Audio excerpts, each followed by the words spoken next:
Hello mga kabyos, magandang gabi. Magandang gabi at magandang umaga po sa inyo lahat. May bagong vlog tayo ngayon. Nagluluto ako ngayon ng pansit bato. Galing dito sa Bicol. Kasi yung anak ko nung nakarang linggo, pumunta sila sa Bicol. Ngayon, nagluluto ako ngayon. Ito na yun. Ang rekado nito, simple lang. Flour cubes, sibuyas bombay, bawang, tuyo. Igigisa mo pagka medyo maluto na yung rekado, saka mo na isunod yung tubig, lagay mo ng tuyo. Pagka kumulo, ilunod mo na yung pansit bato.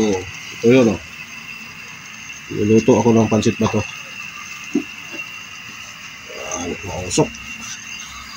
Hindi siya ito makuha sa video kasi mausok, pero sarap na ito yun.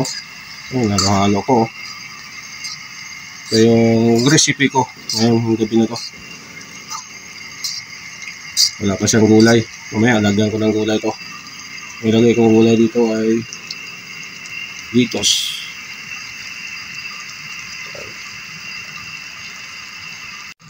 Ito mga kabyos, hindi ko na nilagyan ng gulay. Pwede na to. Sinubukan ko lang yung mga ulam sa probinsya. Ito yung pinaka-special na pansit bato sa Bicol. Ayan, ganda ng kulay. Maya-maya nito, pag natuyo na yung tubig, pwede na ihainin sa pagkainan. Ito yung luluto ko ngayon sa gabi na to. Pwede na rin. Yan. Mga sinampay ko. Simpleng pamumuhay lang sa probinsya mga kadyos. Ito yung ulam ko ngayon sa pulang. Ito yun. Halo na ng halo. Pagkatapos takpan para mag-absorb yung yung init sa loob, yung singaw, para maluto siya.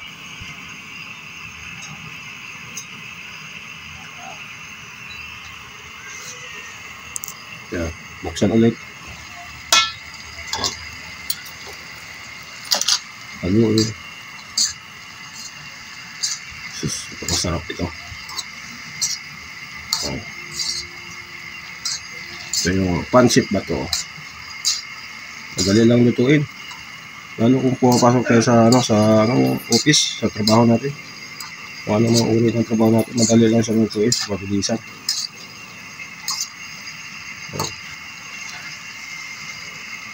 Saka ito, hindi siya mapait. Kaya talagang masisiyahan ka talaga dito. Sobrang sarap to.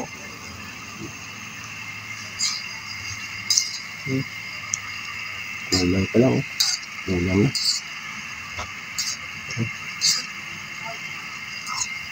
Ayan.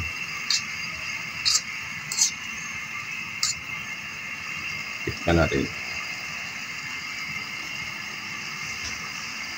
Tikman.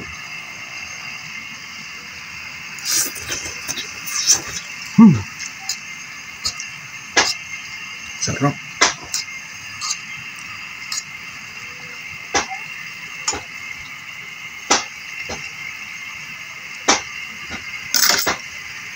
Ini siya.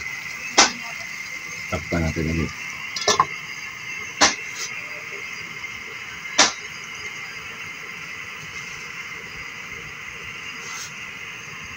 Open. Halo.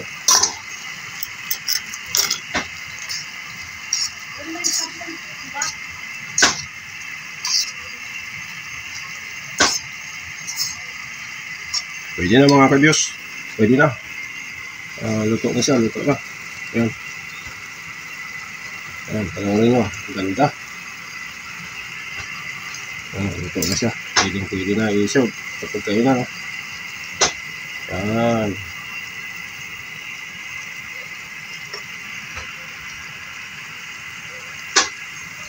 Bye-bye mga kabyos. Bye-bye.